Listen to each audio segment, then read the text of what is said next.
किसानों के आंदोलन का आज 19वां दिन। किसान आज देशव्यापी प्रदर्शन के साथ करेंगे भूख हड़ताल।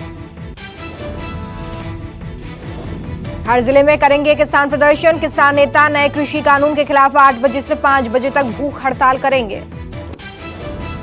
देशव्यापी प्रदर्शन से पहले बोले किसान, आंदोलन पूरी तरह 32 किसान संघों के नियंत्रण में, हमारे में कोई भी मतभेद नहीं। 14 दिसंबर को सारे देश के डीसी ऑफिस में किसान प्रोटेस्ट करेंगे। मांगे पूरी नहीं होने पर शहीदी दिवस से अनिश्चितकालीन उपवास। किसान यूनियन के नेताओं ने ऐलान किया कि वो दिल्ली चलो मार्च शुरू करेंगे। देश भर के किसान दिल्ली आएंगे। 14 दिसंबर के आंदोलन को सफल बनाने की रणनीति में जुटे किसान नेता। रेल ट्रांसपोर्ट यूनियन से मिला समर्थन। 3 कृषि कानूनों के विरोध में धरना प्रदर्शन। मंत्रियों, सांसदों, विधायकों के घेराव के लिए किसान संगठनों ने बनाई रणनीति। दिल्ली के सिंघू बॉर्डर पर डटे किसान नेताओं ने trade bank union, rail transport union, petrol pump संगठन से मांगा समर्थन।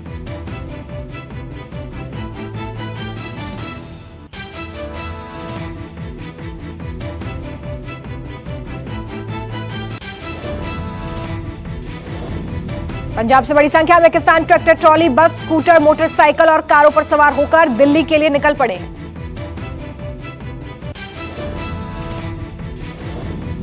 लंबी लड़ाई के लिए किसान ने पंजाब से आते समय वाहनों में कई महीनों का राशन भर लिया है, जिससे कि आंदोलनकारी किसानों को सहयोग मिले। अब किसानों ने जयपुर दिल्ली हाईवे पर जाम लगा दिया है। मिली जानकारी के अनुसार राजस्थान हरियाणा शाहजहांपुर पर किसानों ने जाम लगा दिया। दिल्ली की ओर से बढ़ रहा प्रदर्शनकारियों का विशाल समूह दिल्ली जयपुर राष्ट्रीय राजमार्ग को अवरोध किया जा रहा है, जिससे पुलिस ने हरियाणा राजस्थान सीमा पर रोक लिया है। दिल्ली के मुख्यमंत्री अरविंद केजरीवाल भी आज दिन भर का उपवास रखने वाले हैं। उन्होंने सरकार से अहंकार छोड़कर आंदोलनकारी किसानों की मांग पूरी करने की अपील की है। आम आदमी पार्टी के सभी कार्यकर्ता और पदाधिकारी सुबह 10 बजे से आईटीओ ऑफिस के पास कृषि कानून के खिलाफ पार्टी कार्यालय पर सामूहिक उपवास करेंगे। सिंघू टिकरी बॉर्डर पर पिछले 18 दिनों से चल रहे प्रदर्शन में पंजाब और अन्य राज्यों से और किसानों का आना जारी है। केंद्रीय मंत्री कैलाश चौधरी ने कहा कि सरकार जल्द ही बैठक की नई तिथि तय करेगी। उन्होंने उम्मीद जताई है कि इस बार हर मुद्दे का हल निकाला जाएगा। हजारों किसान टिकरी बॉर्डर पर बैठे हुए हैं। 30 किलोमीटर तक रोहतक रोड पर किसानों के ट्रैक्टर ही ट्रैक्टर दिखाई दे रहे हैं। किसानों का दिल्ली लगातार आना जारी है। किसानों के आंदोलन तेज करने के ऐलान के मद्देनजर दिल्ली के सिंघू बॉर्डर पर पुलिस ने सुरक्षा बढ़ा दी है। सीमेंट बैरिकेडिंग की गई है। सीमेंट बैरिकेड पर जंजीर के साथ ताले इसलिए लगाए गए हैं जिससे कि बैरिकेड को हटाया या तोड़ा ना जा सके। दिल्ली पुलिस ने दिल्ली को 4 लेयर प्रोटेक्शन की सुरक्षा में रखा है। पुलिस ने पहले मिट्टी से भरे डंपर बैरिकेड और फिर सीमेंट के बैरिकेड्स लगा दिए हैं। 3 लेयर प्रोटेक्शन के बाद रैपिड एक्शन फोर्स भी तैनात की गई है। साथ ही बीएसएफ जवानों को भी तैनात किया गया। कृषि कानूनों के खिलाफ आज कांग्रेस एक बड़ी रैली करेगी। पंजाब प्रदेश कांग्रेस कमेटी के अध्यक्ष सुनील जाखड़ ने ऐलान किया कि कांग्रेस किसानों के साथ है।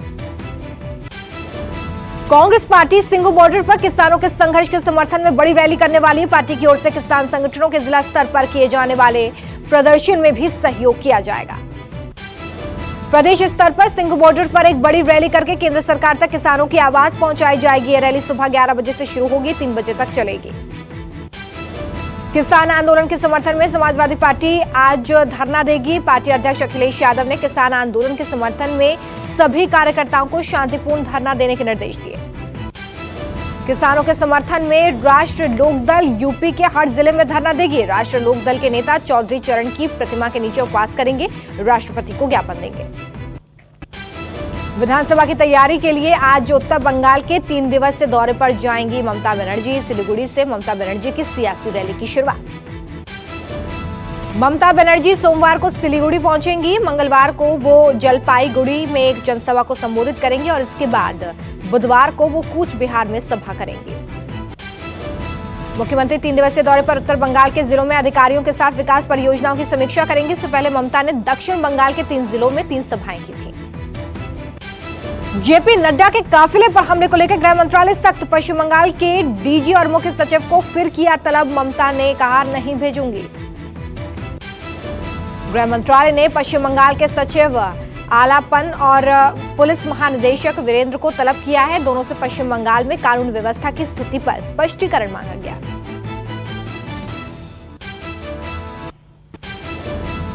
आज से महाराष्ट्र विधानसभा का 2 दिन का सत्र शुरू। इस सत्र में किसानों का मुद्दा छाया रहेगा। विपक्ष मराठा आरक्षण, ओबीसी आरक्षण के मुद्दे पर सरकार को घेरेगी। मुख्यमंत्री उद्धव ठाकरे ने इस सत्र से पहले केंद्र सरकार और फडणवीस पर निशाना साधते हुए कहा कि जो अन्नदाताओं को आतंकी कहता है वो इंसान कहलाने के लायक नहीं। केंद्र सरकार आज से शुरू करेगी प्री बजट चर्चा। पहली मीटिंग शीर्ष उद्योगपतियों के साथ होगी। 2021-22 के बजट को लेकर वित्त मंत्री विभिन्न हितधारकों के साथ बजट पूर्व चर्चा करेंगी। वित्त मंत्रालय के मुताबिक वित्त मंत्री की ये पहली प्री बजट मीटिंग होगी। आम बजट 2021 को 1 फरवरी को पेश किए जाने के लिए ये मीटिंग की जा रही है। मीटिंग्स में आगामी बजट के लिए सुझाव दिए जाते हैं।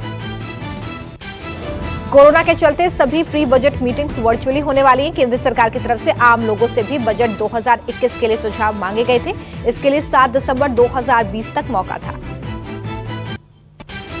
डिजिटल लेन देन को लेकर एक अच्छी खबर। रिजर्व बैंक के गवर्नर शक्तिकांत दास ने आरटीजीएस की सुविधा 24 घंटे उपलब्ध कराने की बात कही।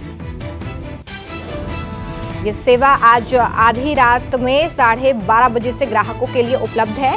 अभी सभी कामकाजी दिनों में सुबह 7 बजे से शाम 6 बजे तक पैसों का लेन देन किया जा सकता था। कोविड की वजह से कर्ज चुकाने में मुश्किल का सामना कर रहे कर्जदार कोई ठोस योजना बनाए बिना भी कर्ज के समाधान के लिए आवेदन कर सकते हैं। रिजर्व बैंक ने इस मामले में छूट देने की पेशकश की है। इसके लिए कर्जदाता को संस्था को सिर्फ एक आवेदन देना पर्याप्त होगा। भारत के भगोड़े बिजनेसमैन विजय माल्या को पैसों की किल्लत। माल्या के पास वकील को फीस देने तक के पैसे नहीं। माल्या के निजी खर्चों पर पूरी तरह से लगा ब्रेक। आज लगेगा साल का आखिरी सूर्य ग्रहण। भारत में ये नहीं दिखेगा। करीब 5 घंटे तक लगेगा खंडदार सूर्य ग्रहण। भारतीय समय के अनुसार सूर्य ग्रहण शाम 7:04 से शुरू होगा, जो कि आधी रात 12:23 तक रहेगा। सूर्य ग्रहण का असर भारत पर नहीं है। ग्रहण का असर प्रशांत महासागर, हिंद महासागर, दक्षिणी अफ्रीका, दक्षिणी अमेरिका, अटलांटिका में भी पड़ने वाला है। हरियाणा में सीनियर कक्षाओं के लिए आज से खुलेंगे स्कूल। स्टूडेंट्स के लिए कोरोना टेस्ट जरूरी। राज्य सरकार की तरफ से जारी नोट में कहा गया है कि क्लासेस अटेंड करने के लिए मेडिकल सर्टिफिकेट 72 घंटे से पुराना नहीं होना चाहिए। देश में लगातार 14 दिनों से 40,000 से कम केस आए सामने। 24 घंटे में 33,000 ठीक हुए। 391 लोगों की मौत। कुल संख्या 58 लाख के पार। देश में 14 दिनों से लगातार 40,000 से कम कोरोना पॉजिटिव केस। अब तक 1,73,000 की मौत। दिल्ली में पिछले 24 घंटे में सामने आए कोरोना के 1,984 नए केस। 33 लोगों की मौत। दिल्ली में अब तक मरने वालों की संख्या 10,000 के पार। महाराष्ट्र में पिछले 24 घंटे में सामने आए कोरोना के 3,717 केस। 70 की मौत। अब तक मरने वालों का आंकड़ा 48,000 के पार। पंजाब में पिछले 24 घंटे में सामने आए कोरोना के 627 केस। 20 लोगों की मौत। पंजाब में अब तक मरने वालों की संख्या 5,000 के पार। झारखंड में पिछले 24 घंटे में कोरोना के 144 मामले। 24 घंटे में 179 लोग हुए डिस्चार्ज। अब तक 999 लोगों की मौत। असम में पिछले 24 घंटे में कोरोना से संक्रमित हुए 73 लोग। अब तक कोरोना से 1002 लोगों की मौत। हरियाणा में पिछले 24 घंटे में कोरोना से सामने आए 990 नए केस। 7 लोगों की मौत। हरियाणा में अब तक 2,717 की मौत। हिमाचल में 424 लोग कोरोना से संक्रमित। पिछले 24 घंटे में 8 लोगों की मौत। अब तक कोरोना से 801 लोगों की जान गई। मणिपुर में पिछले 24 घंटे में सामने आए कोरोना के 119 केस। अब तक मरने वालों की संख्या 322। कर्नाटक में पिछले 24 घंटे में कोरोना के संक्रमण के मामले 1,196। पिछले 24 घंटे में 5 लोगों की जान गई। अब तक कर्नाटक में कोरोना से 11,000 से ज्यादा मौतें। उत्तराखंड में पिछले 24 घंटे में कोरोना से सामने आए 490 नए मामले। पिछले 24 घंटे में कोरोना से 4 लोगों की जान गई है। उत्तराखंड में 1355 लोगों की अब तक कोरोना से जान गई।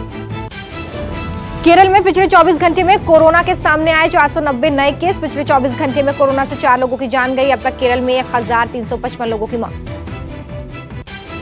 तमिलनाडु में पिछले 24 घंटे में कोरोना के सामने आए 1195 नए केस। 24 घंटे में कोरोना से 12 लोगों की जान गई। अब तक तमिलनाडु में 11,000 से ज्यादा मौतें।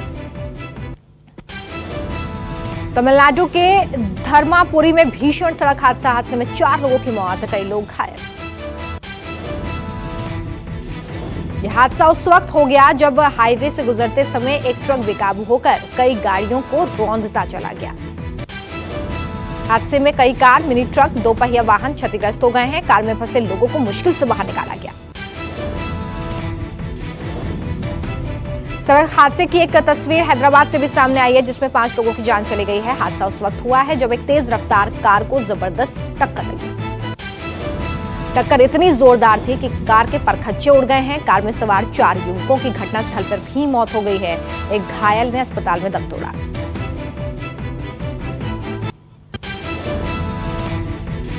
दुनिया भर में अब तक 16 लाख कोरोना संक्रमितों की मौत। 24 घंटे में सामने आए 7 लाख नए केस। 4 लाख लोग अब तक ठीक हुए।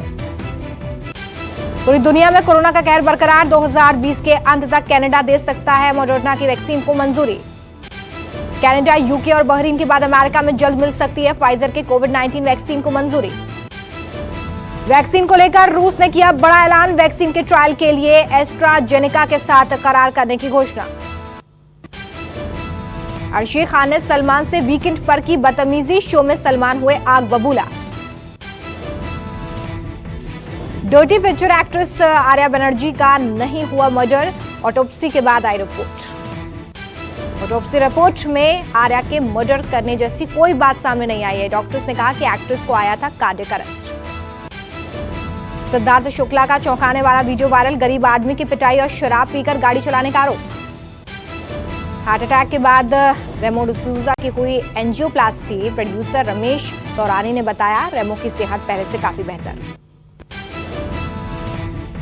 वैश्विक घरेलू मूल्य सूचांक में 54वें पायदान पर फिसला भारत। Q3 2020 सूचांक में टॉप पर बना रहा तुर्की।